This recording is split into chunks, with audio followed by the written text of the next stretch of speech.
Alhamdulillahirrabbilalamin. Wassalatu wassalamu ala asrofil anbiya'i wal mursalin wa ala alihi wa sahbihi ajma'in, amma ba'du.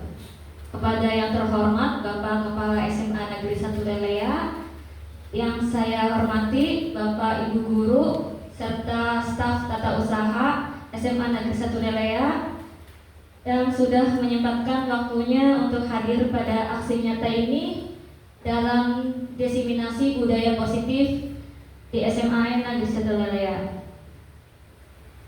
Yang akan saya imbaskan kepada Bapak Ibu sekalian, terima kasih sudah membantu saya sebelumnya adalah pendidikan penggerak ini, pendidikan guru penggerak ini. Baik Bapak Ibu, saya Dede Fitria, calon guru penggerak angkatan 11 dari SMA M1 Lelea Kabupaten Indramayu. Pada hari ini saya akan mengimbaskan tentang budaya positif. Nah Bapak Ibu sekalian, karena tema pada hari ini tentang budaya positif, jadi sesuai dengan tema kita ya, ada timeline ya, yuk senyum selama 30 detik. Nah Bapak Ibu dimohon berdiri sebentar ya. Nah, lalu Bapak Ibu berhadapan dengan teman sebelahnya. Ada teman sebelahnya tidak.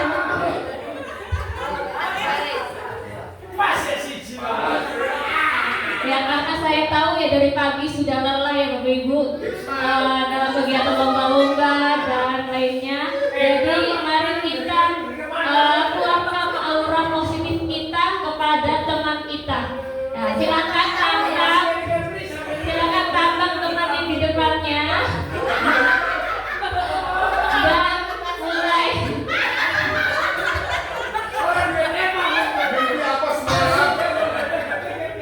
Orang abren ya Bapak ya. Iya, kita tantang dan senyum kepada saudaranya selama 30 detik. Tatap matanya ya Bapak Ibu, jangan mulutnya. Tatap matanya dan senyum.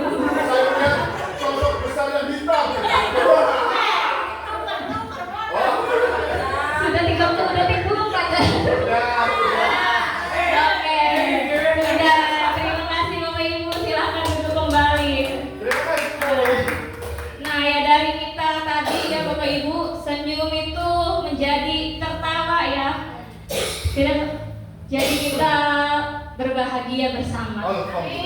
Amin. Nah sebelum kita memulai diseminasi budaya positif, kita akan membuat kesepakatan Bapak Ibu. Jadi kesepakatan pada forum kali ini, yang pertama saling menghargai siapapun yang sedang berbicara ataupun berpendapat. Yang kedua menjadi pendengar yang baik. Nah yang ketiga, silakan Bapak Ibu barangkali ada yang mau menambahkan tentang kesepakatan kita pada hari ini. Sudah ya? Oke, kita lewat dari ya. Sudah ya, kita sepakati. Oke.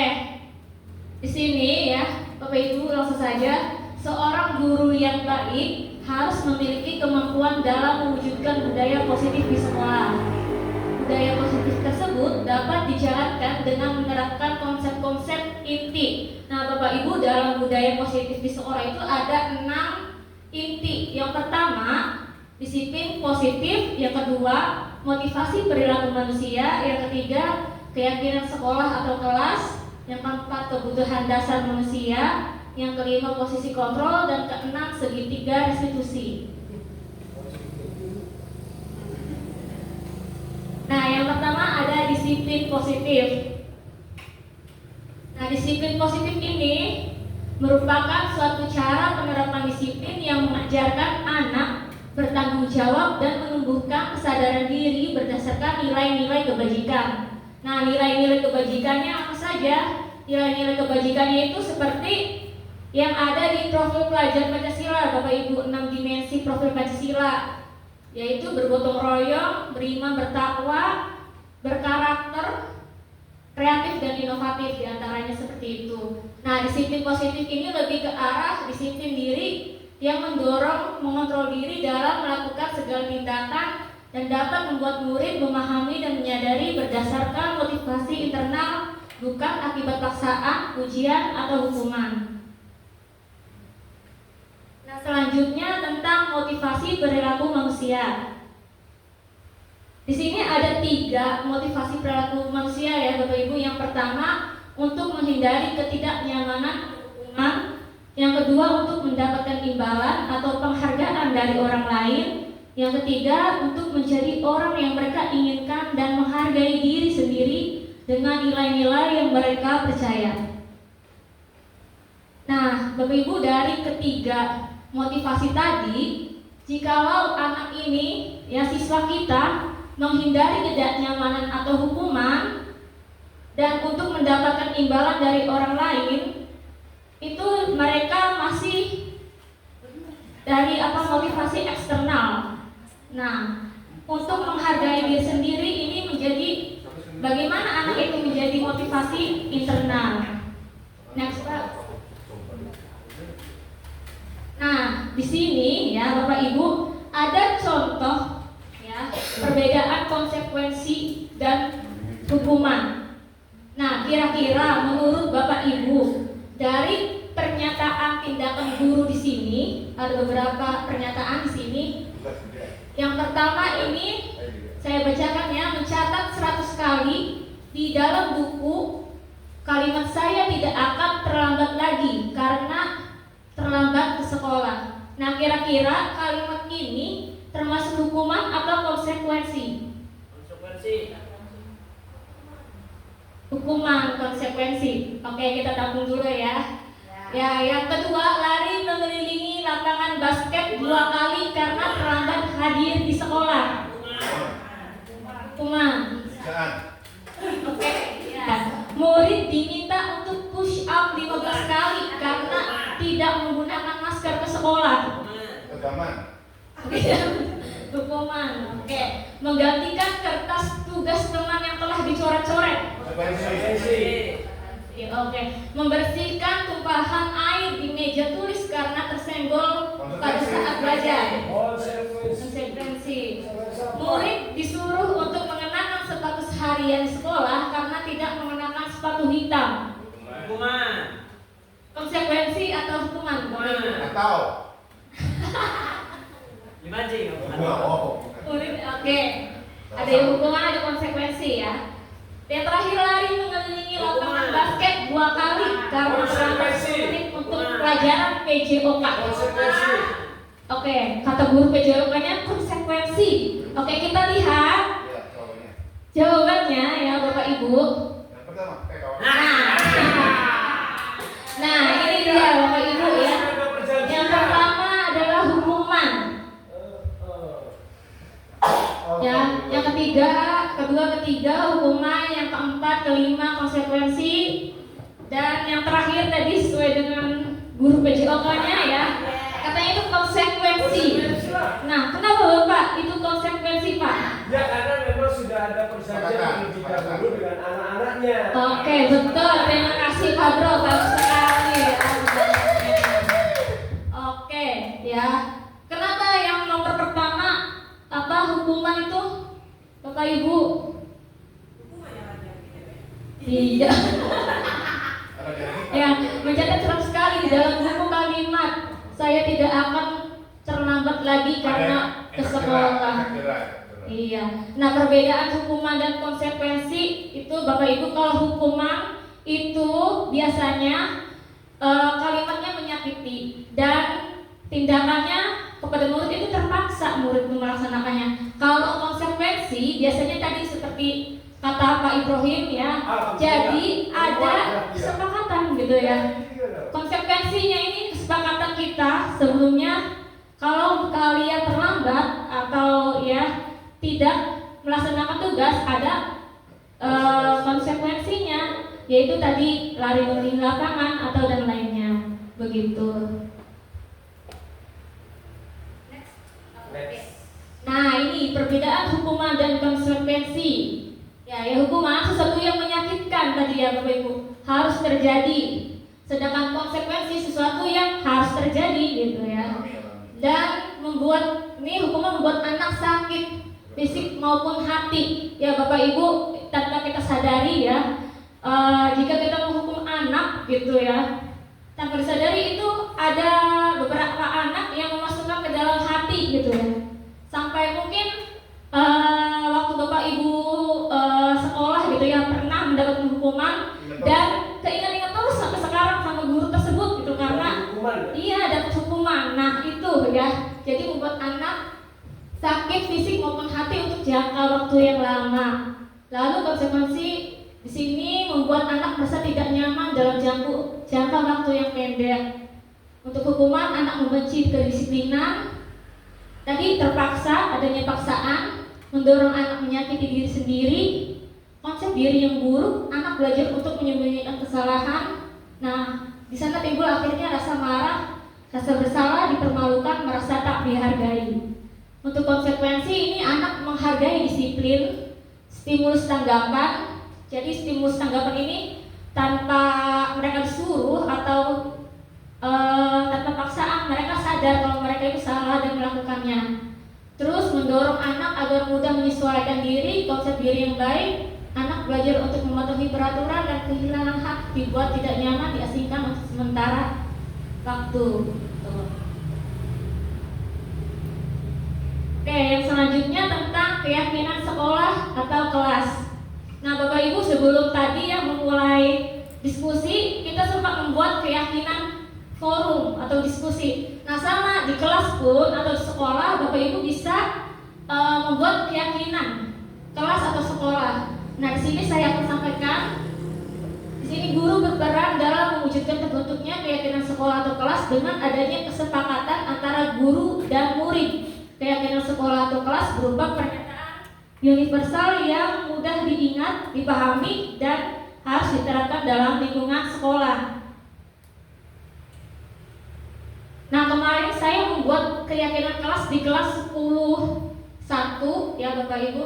Jadi di sana kalau keyakinan kelas itu sama seperti peraturan kelas, cuma perbedaannya kalau keyakinan kelas itu sudah kita sepakati bersama-sama antara murid dan guru, dan juga sifatnya itu bersifat positif. Jadi misal jangan membuang sampah sembarangan, kita ganti kalimatnya jagalah kebersihan, atau jangan lari-lari di koridor, kita ganti dengan berjalan atau tertib gitu.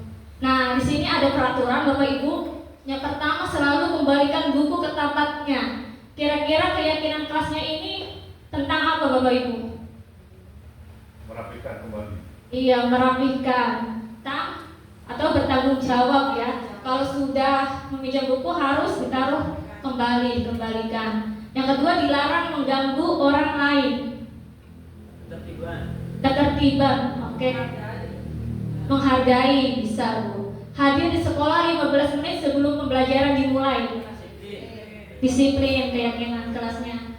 Dilarang melakukan kekerasan.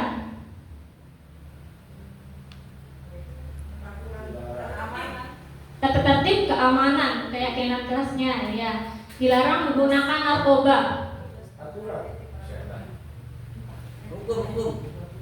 Hukum kesehatan ya dan lain-lain. Bergantian atau menunggu giliran. Keyakinan kelasnya tertib.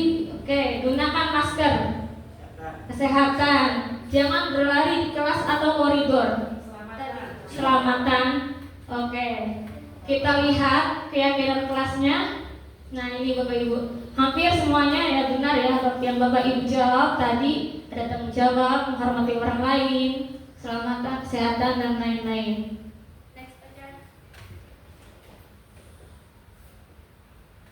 Oke, yang selanjutnya tentang kebutuhan dasar manusia. Kebutuhan dasar. Oke, di sini pernyataannya di sini ketika seorang murid melakukan suatu perbuatan yang bertentangan dengan nilai-nilai kebajikan atau melanggar peraturan, hal itu sebenarnya dikarenakan mereka itu gagal memenuhi kebutuhan dasar mereka, Bapak Ibu ya. Nah, di sini ada 5 kebutuhan dasar manusia. Yang pertama bertahan hidup. Yang kedua kasih sayang dan rasa diterima, ketiga penguasaan, keempat kebebasan, dan yang terakhir kesenangan. Nah, Nah, kebutuhan dasarnya diantaranya seperti ini ya Bapak Ibu. Contohnya bertahan hidup, kasih sayang, penguasaan, kebebasan, dan kesenangan. Nah, di sini ada posisi kontrol guru Bapak Ibu. Sini ada 5 posisi kontrol ya. Yang pertama itu sebagai penghukum. Yang kedua pembuat rasa bersalah. Yang ketiga sebagai teman. Yang keempat sebagai pemantau, dan terakhir sebagai manajer. Ini ada hubungannya keterkaitan dengan materi yang tadi ya Bapak Ibu. Di sini 5 posisi kontrol. Kalau kita lihat tabelnya, sini motivasinya, guru berbuat, berkata, dan lain-lain. Sini ada identitas gagal, diantaranya ada penghukum dan pembuat rasa bersalah. Identitas berhasil sukses, jadi ada teman dan pemantau, dan identitas berhasil sukses di sini kontrol diri ada di manajer. Nah, jadi Bapak Ibu, dalam idealnya ya, guru ini seharusnya ada di posisi manajer ya. Setelah saya pelajari dari modul 1 dalam pendidikan guru penggerak ini, ternyata selama ini ya saya juga masih di posisi yang penghukum atau pemantau gitu ya Bapak Ibu. Jadi walaupun saya pernah merasa di posisi manajer, cuman saya ini tidak melakukannya tidak sesuai dengan urutannya gitu. Nah, bisa kita lihat di sini, di sana guru berbuat dari yang menghukum itu, guru ini biasanya menunjuk-nunjuk atau menghardik, menyakiti, menyindir. Nah, kalau untuk berkatanya, contohnya, kalau kamu tidak melakukannya, awas ya, atau merasakannya, gitu. Iya. Lalu hasilnya anak ini atau murid ini jadi memberontak atau menyalahkan orang lain, atau bisa jadi dia berbohong, gitu, tidak jujur dengan alasannya. Terus kaitannya dengan dunia berkualitas, murid meletakkan guru di luar dunia berkualitas. Jadi murid kayak menyepelekan atau tidak menghargai guru. Murid berkata di sini, biar saja, nanti juga marah-marah lagi gitu. Nah, dampaknya pada murid mengulangi kesalahannya. Begitu. Nah, di sini posisi kontrol yang membuat rasa bersalah. Sini berceramah dan mengatakan, seharusnya bla bla bla, ibu kecewa ya sama kamu karena begini gitu ya. Nah, oke, kamu seharusnya sudah tahu, ibu lelah sekali mengatakannya berulang kali gitu ya. Ibu stres nih, ya, ibu udah berulang-ulang kali nih bilangin kamu, tapi gitu aja gitu kan ya. Nah, hasilnya dari membuat rasa bersalah itu ya jadinya anak ini tidak terbuka atau menyembunyikan atau menyangkal dan berbohong akhirnya ya. Nah, kaitannya dengan dunia berkualitas, murid meletakkan guru di dalam dunia berkualitas. Murid berkata, maafkan saya Bu, dia lebih merasa bersalah gitu, tapi tetap berbohong gitu. Terus dampak pada murid jadi merasa rendah diri. Dan di sini posisi kontrol untuk teman membuatkan alasan-alasan untuk muridnya. Nah, contohnya, ayolah lakukan demi ibu. Masa kamu tidak mau? Ingat, tidak ibu. Ingat ya, ibu pernah bantu gitu. Jadinya anak lebih ketergantungan sama sama itu ya, sama gurunya. Dan iya. Dan lebih misalnya bumilan saja nanti anaknya tuh lebih cenderung ke satu guru kalau lebih ke teman ya, karena dekatnya sama bumilan begitu. Nah, jadi anaknya ketergantungan sama satu guru. Anaknya bumilannya dekat sama siapa? Sama siapa Bu? Oke ya, kita lanjut ya. Murid meletakkan guru sebagai orang yang sangat penting di dunia berkualitas. Nah, di sini murid berkata, saya pikir bapak atau ibu teman saya, ternyata begitu. Gitu. Artinya kecewa. Lemah, tidak mandiri dan tergantung. Nah, di sini ada posisi kontrol sebagai pemantau. Di sini gurunya itu menghitung dan mengukur. Nah, di sini ya guru berkata apa peraturannya, hasilnya menyesuaikan diri bila diawasi. murid mengatakan guru itu sebagai peraturan dan hukum di dunia berkualitas. Berapa banyak bintang yang saya harus peroleh? Jadi kalau posisi pemantau ini anak jadi berapa harus gimana nih saya bisa dapat nilai segini gitu ya. Terus menitik beratkan pada sanksi atau hadiah untuk dirinya. Jadi ngarepin hadiah kalau dia misalnya nilainya besar atau apa gitu. Nah, di sini untuk posisi manajer ini posisi yang paling ideal Bapak Ibu. Nah, iya. Di sini ya biasanya guru itu mengajukan pertanyaan-pertanyaan. Nah, contohnya apa yang kita yakini, apa yang bisa kamu kerjakan untuk memperbaiki masalah ini ya. Jadi dalam posisi manajer, guru ini lebih menggali alasan kenapa misalnya murid itu datang terlambat, karena apa, tidak langsung mengejudge atau menghukumnya begitu. Terus hasilnya menguatkan pribadi, and then murid meletakkan dirinya sebagai individu yang positif dalam dunia berkualitas. Lalu bagaimana cara saya bisa memperbaiki keadaan? Nah, tanpa disadari dalam diri murid ini timbul rasa tanggung jawab Bapak Ibu dalam posisi manajer ini. Bagaimana caranya saya bisa memperbaiki keadaan Bu atau Pak gitu ya. Dan dampak pada murid ini, murid jadi mengevaluasi diri, bagaimana memperbaiki diri. Nah, di sini Bapak Ibu ada pertanyaan-pertanyaan ya. Kira-kira pertanyaan ini termasuk posisi manakah gitu ya. Nah, yang pertama, saya kecewa sekali dengan kamu. Ini termasuk posisi kontrol guru yang mana Bapak Ibu? Yang pertama ini. Apakah pemantau, teman, penghukum? Saya kecewa sekali dengan kamu. Penghukum? Jadi ada 5 posisi kontrol ya Bapak Ibu. Membuat rasa bersalah, penghukum, teman, membuat rasa bersalah. Oke. Yang kedua, kamu tidak pernah benar melakukannya. Apa tuh Bapak Ibu? Ada penghukum, ada teman. Oke. Ya, kita lanjut. Ayolah, lakukan demi ibu atau bapak. Besti itu teman ya, udah pasti ya Bapak Ibu ya. Ya, lalu apakah kamu mau mendapatkan stiker bintang hari ini? Pemantau. Oke, baik. Kamu selalu yang paling terakhir. Kamu selalu yang paling terakhir kerjain tugas gitu. Nah, penghukum atau pembuat rasa bersalah Bapak Ibu. Oke, kita lihat jawabannya. Nah, ini Bapak Ibu ya. Yang pertama, saya kecewa sekali ya dengan kamu. Nah, ada kata kecewa sekali di sini, tentunya membuat orang merasa bersalah gitu ya. Kamu tidak pernah gitu ya benar melakukannya. Ini penghukum. Nah, tadi ya, ayolah lakukan demi ibu atau bapak, itu posisi kontrolnya sebagai teman. Apakah kamu mau mendapatkan stiker bintang, itu pemantau. Bagaimana kamu bisa menyelesaikan masalah ini sebagai manajer, dan kamu selalu yang paling terakhir adalah penghukum. Ya.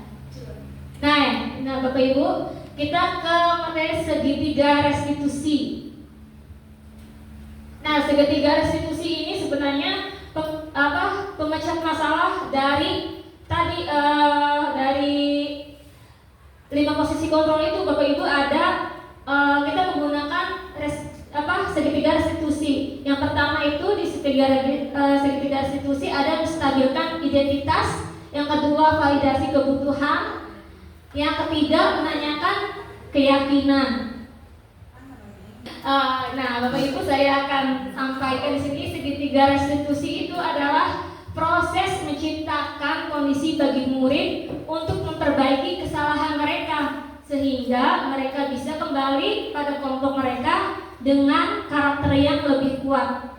Segitiga restitusi juga merupakan proses kolaboratif yang mengajarkan murid untuk mencari solusi untuk masalah mereka dan membantu murid berpikir tentang orang seperti apa yang mereka ingin menjadi dan bagaimana mereka harus memperlakukan orang lain.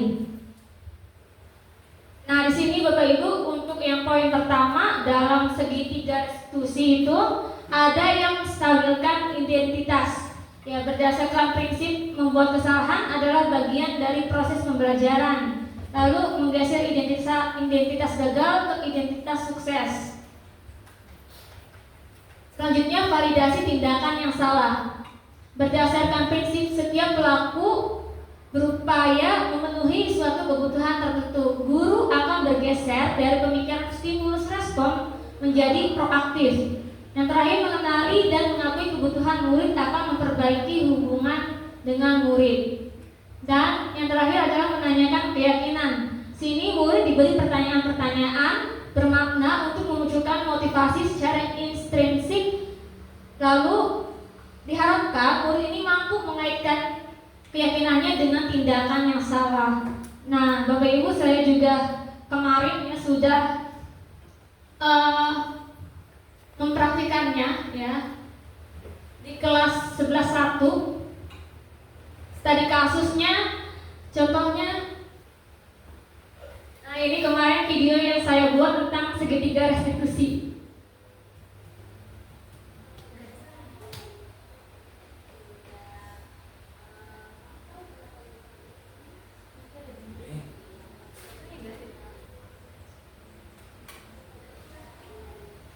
Jadi di sini Risti ini dia jadi pada saat jam pelajaran sebelumnya dia tertidur, lalu pada saat saya masuk dia masih tertidur gitu. Jadi di sini saya pada jam istirahat memanggil Risti ya untuk menanyakannya kenapa dia tertidur pada saat jam pelajaran sebelumnya. Terus saya menanyakan lagi kenapa sampai tertidur di kelas gitu, apakah tidurnya sampai malam begitu. Terus saya menanyakan kembali untuk memvalidasi tindakan yang salahnya. Saya menanyakan, jadi tadi malam tidurnya jam berapa Rizky begitu. Lalu kenapa terlambat terus? Oh ya, ini berat bisa. Apa baik laptopnya? Baik ya? Nah, di sini saya validasi tindakan. Saya bilang, Risti itu pelajar ya, tahu batasan waktu untuk tidur.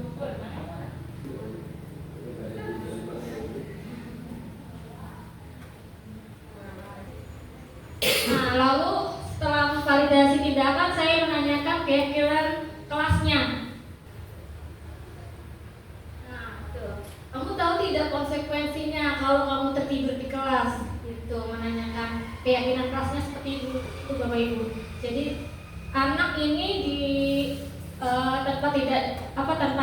tidak disadari itu dia menyadari kesalahannya dari pertanyaan tersebut dan menimbulkan akhirnya rasa bertanggung jawab.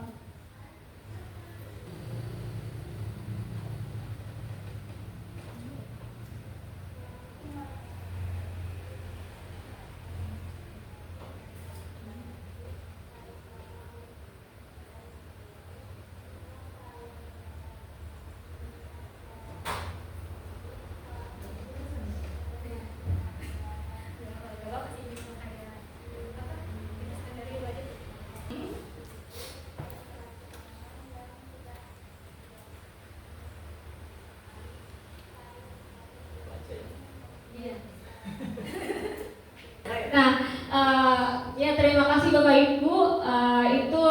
Itulah diseminasi budaya positif selama saya mengikuti guru penggerak. Semoga bermanfaat dan bisa diimbaskan kepada sekolah kita. Iya. Wassalamualaikum warahmatullahi wabarakatuh.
Warahmatullahi wabarakatuh.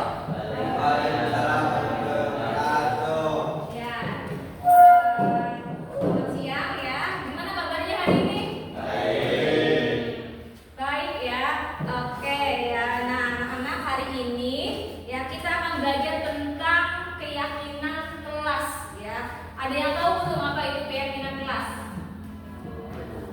Apa tuh ya? Oke, keyakinan kelas ini adalah sesuatu yang kalian yakini ya. Jadi keyakinan kelas ini hampir sama dengan peraturan sekolah ya, tata tertib atau peraturan yang ada di sekolah. Jadi apa sih Bu contohnya keyakinan kelas itu? Misal jangan membuang sampah sembarangan, atau jangan apa tidur di dalam kelas. Terus apa lagi? Saling menghargai dan menghormati ya. Terus apa lagi? Jangan menuduh guru. Menuduh gimana ya. Jadi ya keyakinan kelas itu jadi kata-katanya seperti tadi, jangan membuang sampah sembarangan, tetapi menggunakan kata-kata yang positif diganti dengan jagalah kebersihan kayak gitu ya. Oke ya. Di sini ya, kenapa sih Bu? Apa sih tujuannya membuat keyakinan kelas itu atau kesepakatan kelas itu apa sih Bu? Apa coba? Buat apa? Agar tertib. Oke, good. Ada lagi tujuannya selain parent?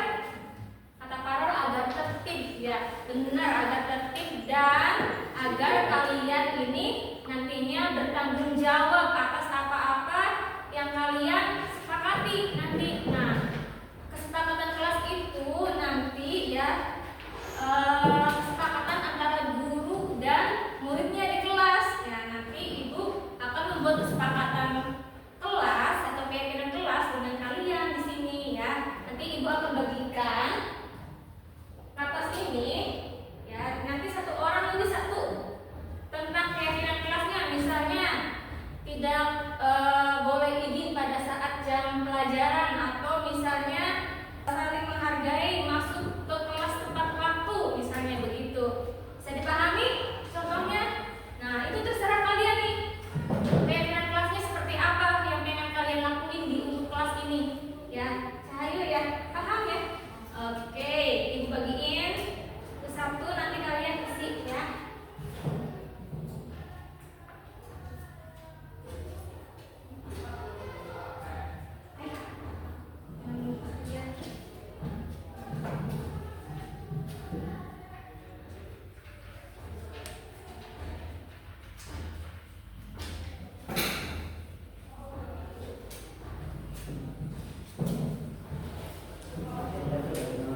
Iya, jadi kamu isi ini keyakinan kelas kamu apa misalnya. Ya kayak tadi contohnya saling menghargai, saling menghormati atas sesama. Ada apa?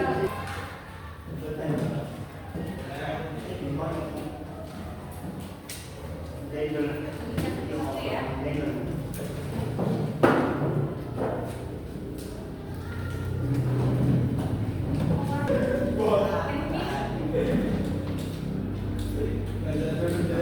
Dia tadi di mana mau? Oke.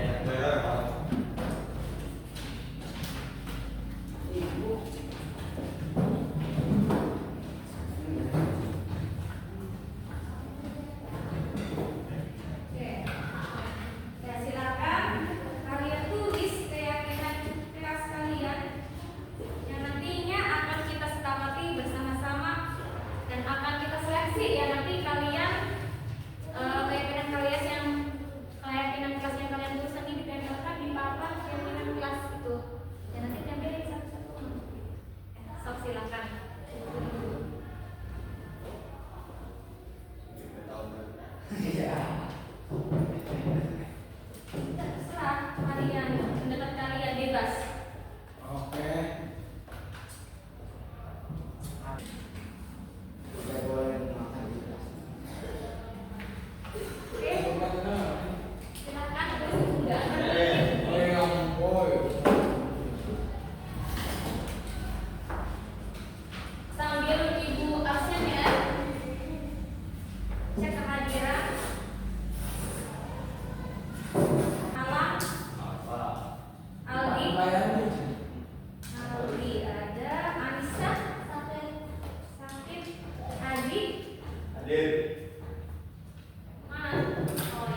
Go. Pak. Oke, tunggu sebentar. Rizky, Rajin. Tristan. Alfa. Ini pernah apa ya kan? Oke, ada yang untuk ibu sebut namanya? Ibu kerja ya, semua ya. Sudah selesai?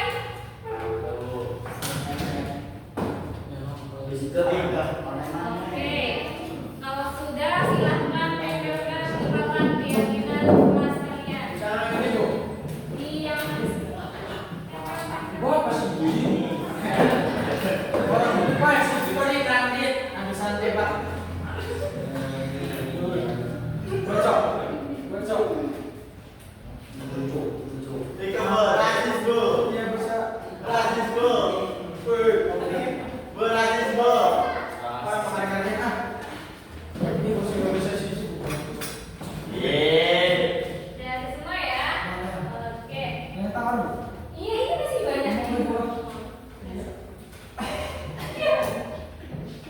Ya ya. Oke.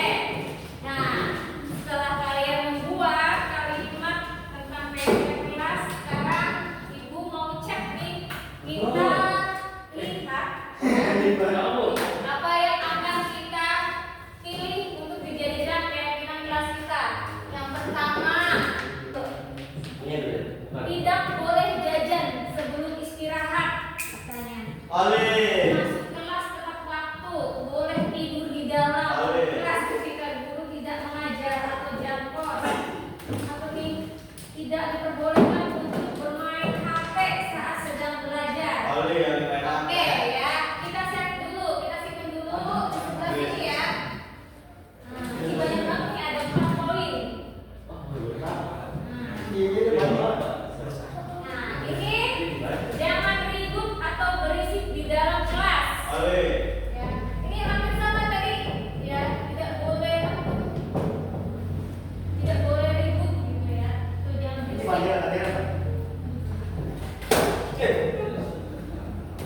Oke ya. Ini menghargai guru yang sedang menjelaskan. Oke, good ya, setuju ya? Oke, setuju. Oke.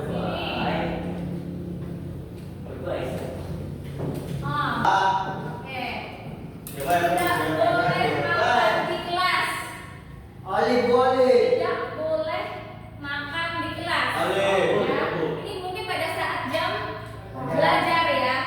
Ya, setuju ya? Oke, setuju ya. Terus apa lagi nih?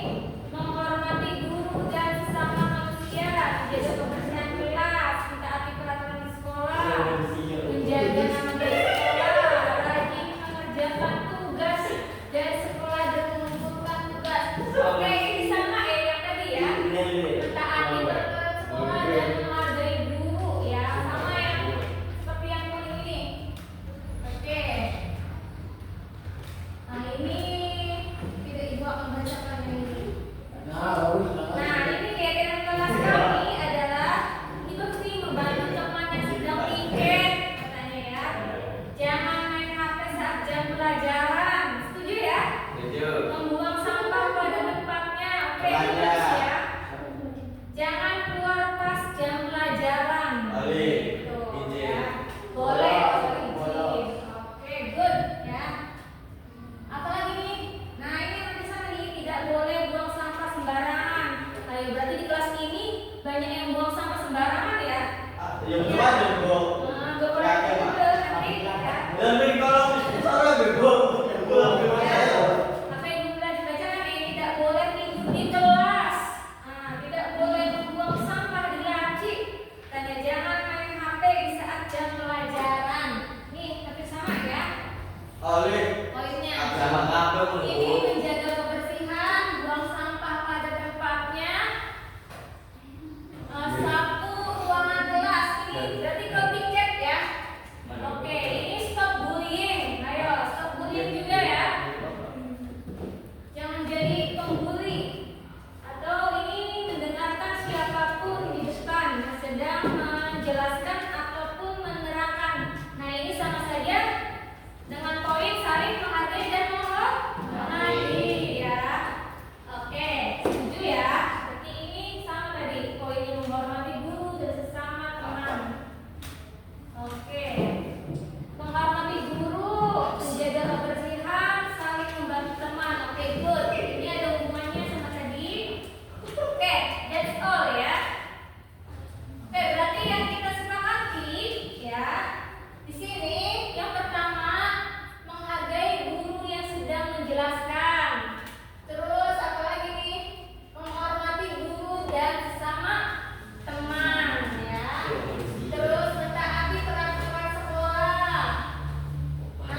Bagaimana perasaan Aldi saat membuat keyakinan kelas? Sangat senang. Apakah menurut Aldi pembuatan keyakinan kelas penting dilakukan dan kenapa? Sangat penting. Sangat penting, ya. Kenapa? Sangat penting karena dalam diri kita akan timbul rasa saling menghargai. Bagaimana perasaan Iis saat membuat keyakinan kelas? Menyenangkan. Apakah menurut Iis pembuatan keyakinan kelas penting dilakukan dan kenapa? Ya penting karena akan menimbulkan rasa bertanggung jawab. Bagaimana perasaan Farel saat membuat keyakinan kelas? Rasanya cukup menyenangkan ya, karena kita bisa saling bertukar pikiran dengan teman-teman yang lain, karena jarang ngobrol juga gitu kan di kelas. Oke, apakah menurut Farel pembuatan keyakinan kelas penting dilakukan dan kenapa? Cukup penting sih menurut Farel, karena dengan peraturan ini ya kelas ya Bu, peraturan kelas kita dapat lebih tertib di dalam kelas. Seperti pada saat sebelum pembuatannya Bu, sering berisik gitu kan. Oh iya, oke. Oke, terima kasih Farel.